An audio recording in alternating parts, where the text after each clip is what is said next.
انسان یې دې له نه دی پیدا کړی چې ته به خورې او څکې او بیا به مړ شې. دا خو حیوانات ده، دا خو سپین خوراک کوي، دا خو خرم خوراک کوي. د چا د خوراک یو طریقه ده او د چا د خوراک بله طریقه ده. انسان او پیریان دواړه مې عبادت ته پیدا کړي دي چې دې زما بندګي او ما له عبادت وکړي. یعنې فرشتو چې کله آدم علیه السلام الله پیدا کو او فرشتو سره مشوره وکړه، نو فرشتې ورته څه وایي؟ فرشتې ورته صفا وایي رب العالمین ته چې الله مونږ خو ستا تسبیح هم وایو، نحن نسبح بحمدک ونقدس لک، مونږ خو ستا تسبیح وایو، سبحان الله وایو، قدوس وایو، بس دا کافي ده که نه؟ رب العالمین وی نه، زه به داسې انسان پیدا کوم چې هغه باندې به زه دا عبادت لازم کوم په دې طریقه که وکړه جنت به ورکوم او که ونه که دوزخ به ورکوم.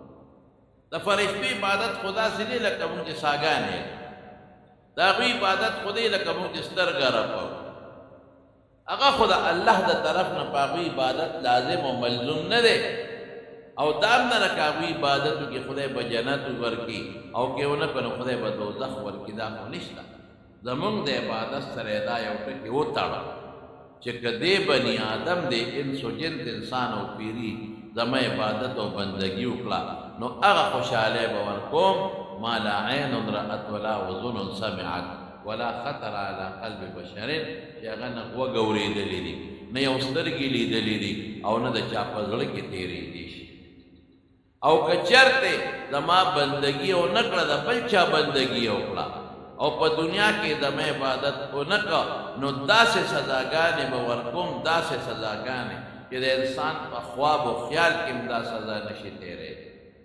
وروڼو بندګي د الله وکړئ، عبادت د الله وکړئ، الله ته ځان نږدې کړئ. دغه دنیا د عبادت ځای دی. قبر کې بیا عبادت نشي کولی، قبر کې بیا مونځ نشي کولی.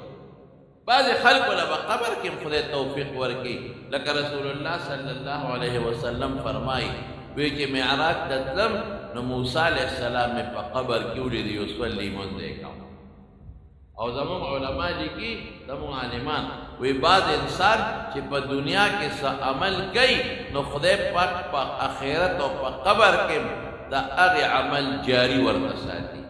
بعضې خلکو څه لازمه نه ده. یو خبره مې ذهن ته راغله، یو ډېر لوی عالم و، د قرآن شریف قاري و، د قرآن شریف مفسر او قرآن شریف به یې لوسته نو چا په خوب کې ولیدي وی الله د سره څه وکړل؟ وی د الله نه مې دا سوال په دنیا کې هم کړی و چې مړ شم هم مې د الله نه دا سوال وکړ، فرشتو راته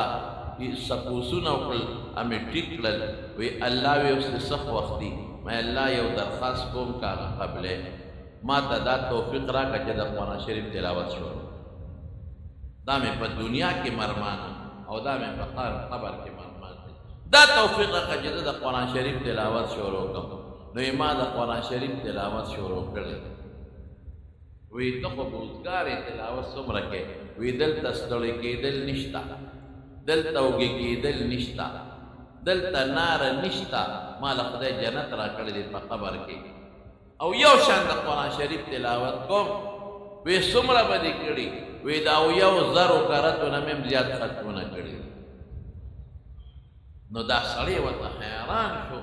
وی د خدای بنده تا ته به څوک در رسېږي، دومره ختمونه څوک کولی شي؟ او ورته څه وایي؟ او ورته وایي وی که تا په دنیا کې صرف قل هو الله احد صورت ووایې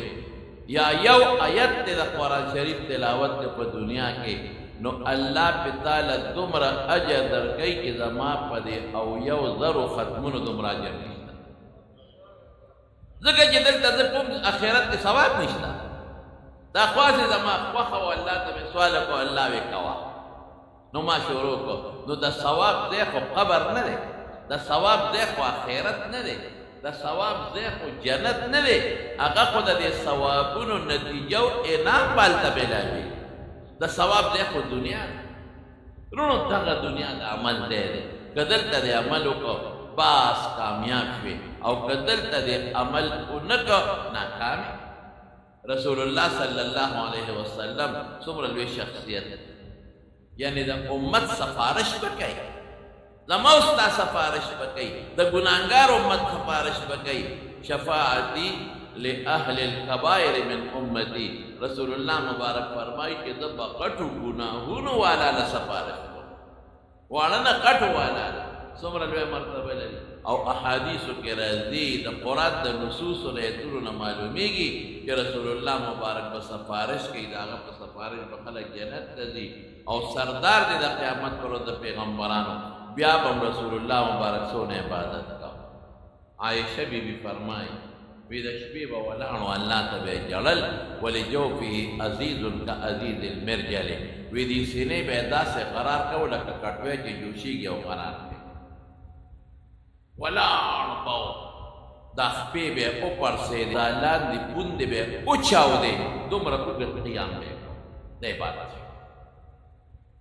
نو صاحب عائشه بیبي ورته څه وایي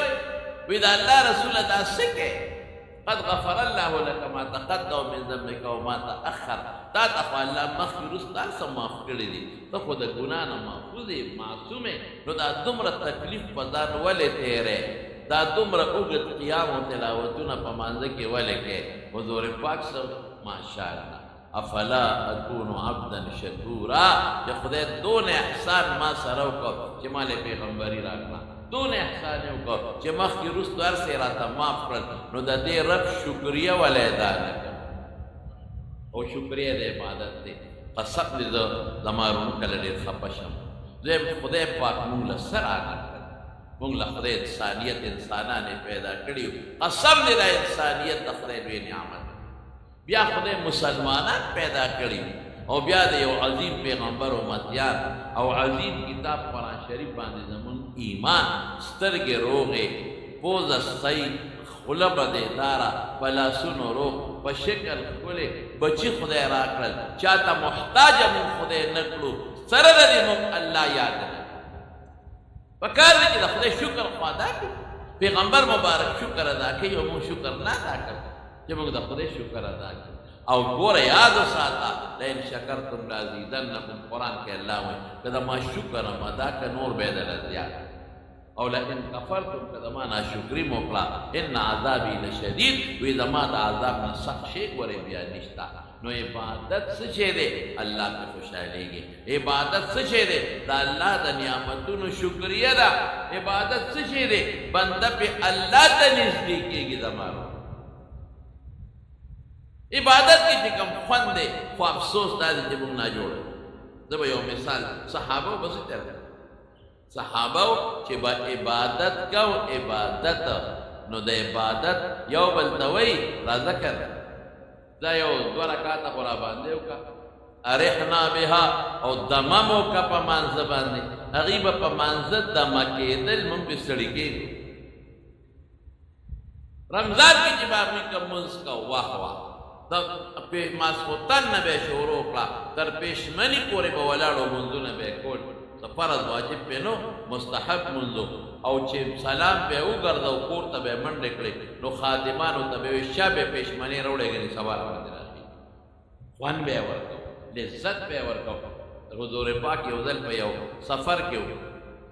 په جهاد سفر کې و نو هلته کې یو ځای کې دمه وه خیمې ښخې شوې په یو میدان یو دره وه مخامخ د دوو غرونو منځ کې یو لاره وه رسول الله صلی الله علیه وسلم په زړه کې دا سوچ راغی چې هسې نه په دې دره کې دشمن راشي او په دې دره کې راته کښېني او زما په دې ملګرو دغه شو باران ونه کړي ملګري زخمي نه کړي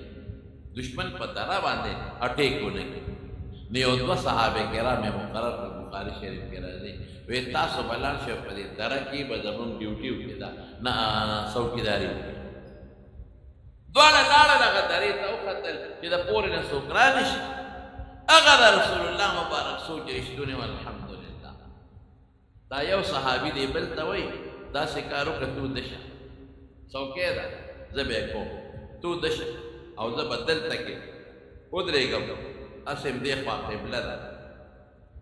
نو قبلې ته به زه مخ کړمه مونځ به م کوم او څوکۍ به م کوم مونځ به م کوم او څوکۍ به م کوم نو چې زه بیا ستړی شم نیمې ته شپه ورسېږي نو بیا به زه تا راویښ کړمه نو ته به په مانځو درېږي مونځ به هم کې او مخامخ لکه چې سړی دغلته ولاړي د لار ورته ښکاري مونځ به هم کې او څوکۍ به هم کې په مانځه کې ګوره مونځ سره یې دونه شوق دومره مینه ده هغه وی ډېره ښه ده نو دا یو ملګري په مانځو درېده بل وده شو واقعي دشمن را روان دشمن یې وکتل چې په دې دره کې خو څه سوری راته ښکاري هلکه څه بوټی دی د هغې سوری دی کاڼی دی د هغې سوری دی شپه ده که او که انسان دی نو د هغه ځای نه یې په غشي غذار وکړ دې غریب اوس په مانځه ولاړ دی چې غذار یې وکړ ټس ته د دا خېټه ولګېد وینې ترې روانه شوه د زر په یو چک غشي وویشته لګیا دی خپل منځ کې هغه دویم غشي وویشته چې دویم یې وي دی بیا ولګېد د زر غشي لرې کړه هغه یې وغورځاوه او بیا خپل منځ کوي هغه یې ولي او دې غشي لر کوي او خپل منځ جاري ساتي وینې ته وبهېدې ملګری راویښ شو یا د خدای بنده چې ړومبې غدار یې در باندې وکړ نو زه دې ولې نه راویښولمه ماشاءالله په منځ ولاړ ومه که د الله مونځ مې پرېښې وې تلاوت مې پرېښې وې دې ته مینه او دې ته محبت نو بیا دواړو غشي راواغېښتل په هغه دشمن یې غذارونه وکړل دشمن پوه شو چې دا خو بوټې خونه نه ده او نه کاڼې د انسانان دي څوکۍ ته ولاړ دي لښکر لکه چې شته نو دشمن وتمبېد دا دې ته محبت ویرو مینه دې ته موږ له عبادت خوند نه راکړې مونږ د سار مانځه کې امام پسې ودرېدو او امام لږ غوندې تلاوت زیات کړي او قرات زیات کړي رښتیا ووایه تنګېږو که نه تنګېږو څوک په یو وخت پشي او څوک په بله پشي څوک یوې اوږې ته داسې کېږي او څوک بلې اوږې ته داسې کېږي او پړه کې وایي چې دا ملا صاحب اوس ته د مرۍ نه راونیسم او چې سلام وګرځئ استادجي چته پکې تللی وې ابل پکې وي نو استاد جي نه جوړر سیر شوي و خیال یې نو دا زموږ تراویح مونږ چا پسې کوو تراویح خو مونځ دی که عبادت دی که نه چې الله خوشحاله شي مونږ تراویح په کوم ملا پسې کوو په هغه ملا پسې کوو چې کوم یې په یو 12 منټو کې ډز والا ورکوي ما خو تاسو ته په رمضان کې بیروسم ویم هم چې کم عالم او کم امام تراویح زر زر کې یو ځان ته خلاصوي بلکل چې تراویح وپسې دا خو مونځ دې نه خو به ځان نه خلاصوي دغه مونځ چې راته ته ځان خلاصوي دا خو ته ټوکې کې خندا کې او رسول الله مبارک فرمایي چې دا مونځ الله ته کېږي دا مونځ چې دا مونږ ډز د ډوز د ډز د ډوز د غر ګوره مونږ کړي او ځان ته خلاصو عبادت د عبادت په شکل نه کوو نو الله فرشتو ته وایي وی دا مې نه دی پکار دا دی بنده له په دا مخ د پاسه واپس وروړي عبادت بندګي یو سړی راغی دلته کې یو افسر ته ودرېده وی دقسې په اطمینان دی